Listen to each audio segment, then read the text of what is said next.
नमस्कार मेरे प्यारे मित्रों, हाईपी एग्जाम डे में आप सभी लोगों का बहुत बहुत स्वागत और अभिनंदन है। तो हमारा यहाँ यूपी स्पेशल की सीरीज चल रही है। इसमें यह 14वां वीडियो होगा और हम आगे बढ़ते हैं 41वां क्वेश्चन पे, क्योंकि 40 तक हो चुका था। तो 41वां क्वेश्चन हम पढ़ते हैं, देखते हैं। 41 नंबर, गुप्त काल में टेराकोटा। बताइए फटाफट, गुप्त काल में टेराकोटा ईंटों से बना भीतर गांव मंदिर उत्तर प्रदेश में बताइए कहाँ है स्थित। चित्रकूट, कानपुर या गोरखपुर या वाराणसी, बताइए फटाफट। तो ये हो जाएगा हमारा आंसर, हो जाएगा कानपुर। कानपुर जो है भीतर गांव में स्थित है। भीतर गांव कानपुर के जो है ज़िले में स्थित है। और यहाँ गुप्तकालीन मंदिर के अवशेष उपलब्ध हैं, जो गुप्तकालीन वास्तुकला के सुंदर नमूने में से एक है। ईंटों का बना यह मंदिर अपनी जो है सुरक्षित तथा उत्तर सांचे में ढली ईंटों के कारण विशेष रूप से जो है प्रसिद्ध है।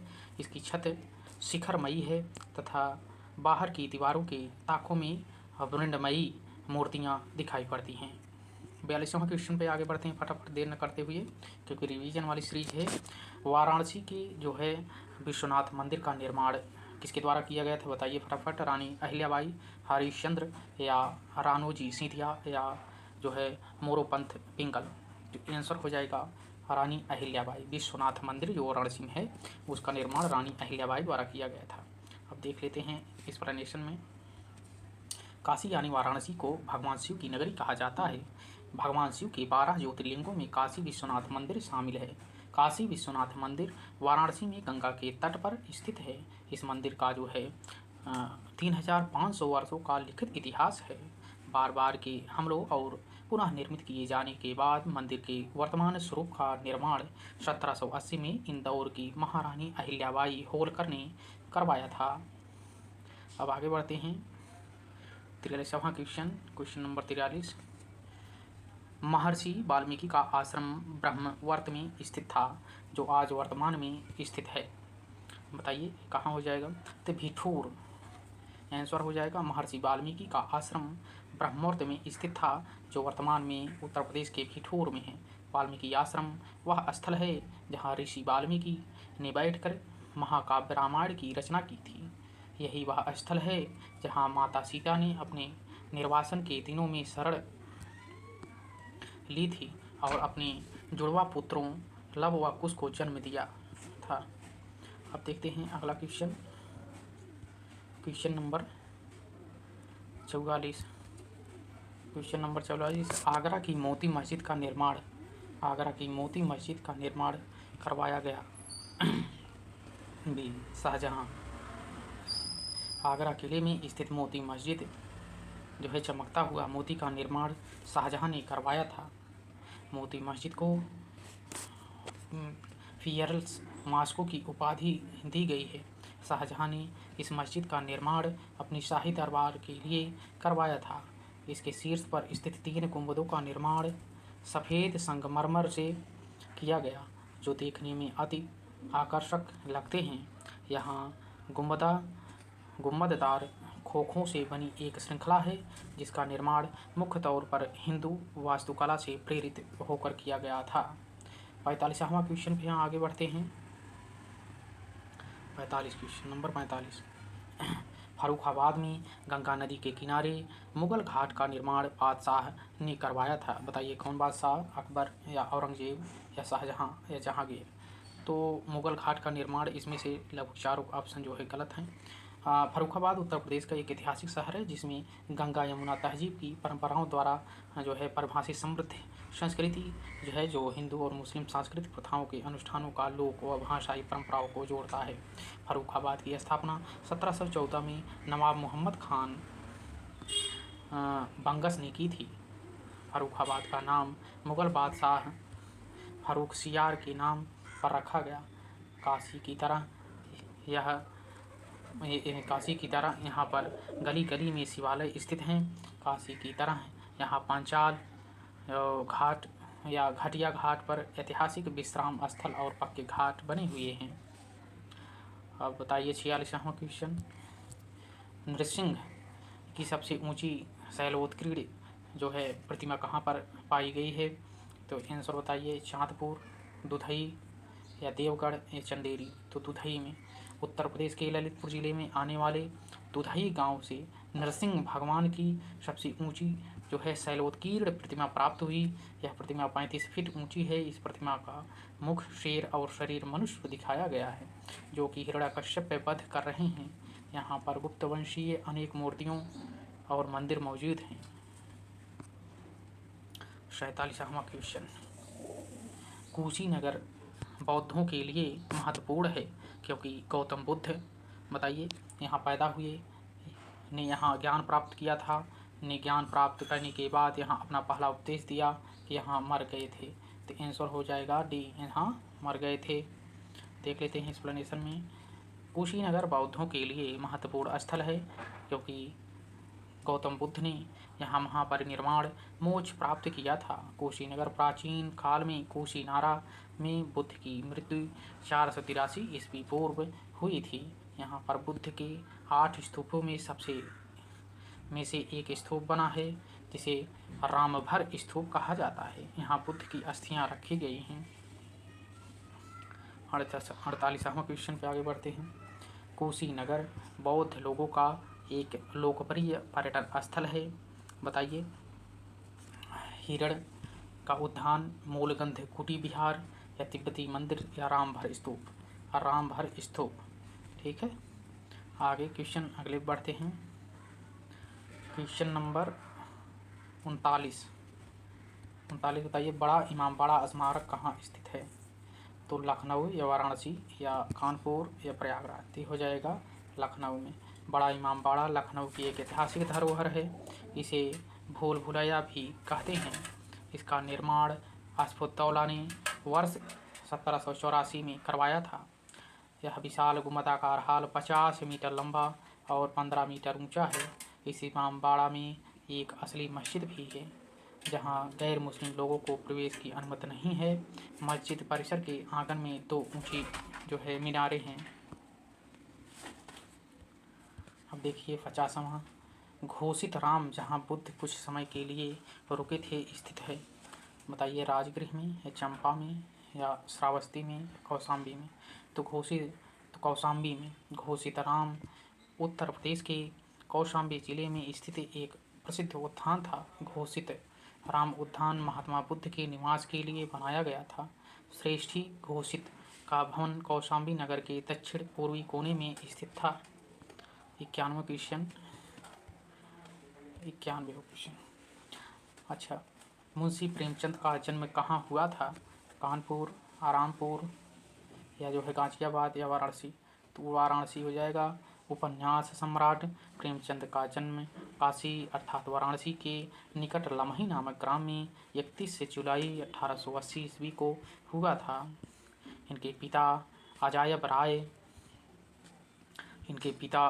राय डाक मुंशी थे, जो कि डाक विभाग में नौकरी करके परिवार का भरण पोषण करते थे। इन्होंने माधुरी तथा मर्यादा पत्रिकाओं का संपादन किया तथा हंस व जागरण नामक पत्र का प्रकाशन किया। भारतीय साहित्य जगत में इन्हें उपन्यास सम्राट की उपाधि से नवाजा गया। इनकी कुछ प्रसिद्ध कृतियां हैं: गोदान, कर्मभूमि, प्रेमाश्रय, रंगभूमि, गबन करबला, प्रेमचंद की बेदी, सेवा सदन, प्रेम की बेदी, सेवा सदन और मान सरोवर, जो कि कहानी संग्रह है। 52वें क्वेश्चन पे हम बढ़ते हैं आगे। क्वेश्चन नंबर 52, भव्य जैन स्तूप के अवशेष को कंकाली टीला के पास खोदकर निकाला गया, जो कि स्थित है। तो हो जाएगा मथुरा। भव्य जैन जो है स्तूप के अवशेष को कंकाली टीला के पास खोदकर निकाला गया था, वह था मथुरा में। कंकाली टीला मथुरा में स्थित एक टीला है। इस टीले पर कंकाली देवी का मंदिर है, इसलिए इसका नाम कंकाली टीला है। कंकाली टीला 1890-91 में डॉक्टर फुहरर के नेतृत्व में यहाँ खुदाई हुई। इसमें प्रसिद्ध भव्य जैन स्तूप प्राप्त हुआ था। आगे बढ़ते हैं 53वें क्वेश्चन पे। क्वेश्चन नंबर 53 बताइए। प्रसिद्ध सूफी संत शेख सलीम चिश्ती की दरगाह उत्तर प्रदेश में स्थित है। सूफी संत शेख सलीम चिश्ती की दरगाह बताइए। जौनपुर, कन्नौज, या फतेहपुर सीकरी, वाराणसी। यहाँ देखिए फतेहपुर सीकरी में, ठीक। प्रसिद्ध सूफी संत शेख सलीम चिश्ती अजमेर के ख्वाजा मोइनुद्दीन चिश्ती के पौत्र थे। और सूफी संत शेख सलीम चिश्ती की दरगाह उत्तर प्रदेश के फतेहपुर सिकरी अर्थात आगरा के समीप में स्थित है। यहाँ पर अकबर द्वारा पंचमहल, बुलंद दरवाज़ा आदि प्रसिद्ध इमारतें बनवाईं। अगले क्वेश्चन बढ़ते हैं। क्वेश्चन नंबर 54वां क्वेश्चन। 6वीं शताब्दी ईसा पूर्व के दौरान मथुरा के पास जो क्षेत्र को कहा गया है, मथुरा के पास के क्षेत्र आसपास वाले एरिया को सूरसेन नाम से नवाजा गया। 6वीं शताब्दी ईस्वी पूर्व के दौरान मथुरा के आसपास के क्षेत्र को सूरसेन कहते थे। इसकी राजधानी मथुरा थी। मत्स्य राजस्थान विराटनगर, ठीक है, बोलते थे। सो पांचाल बरेली वाला बदाऊं वाला जो एरिया था उसको अहिच्छत्र पांचाल इसकी राजधानी थी। ठीक, अंग जो है बिहार था उस समय, उसकी राजधानी चंपा थी। आगे बढ़ते हैं 55वें question. Question number 55। Uttar Pradesh में पहली बार 1887 में प्रकाशित होने वाले दैनिक समाचार हिंदुस्तान के संपादक कौन थे? तो इसमें थे हमारे, बताइए फटाफट, महावीर प्रसाद द्विवेदी या पद्मलाल पुन्नालाल बख्शी या मदन मोहन मालवीय या भारतेंदु हरिश्चंद्र।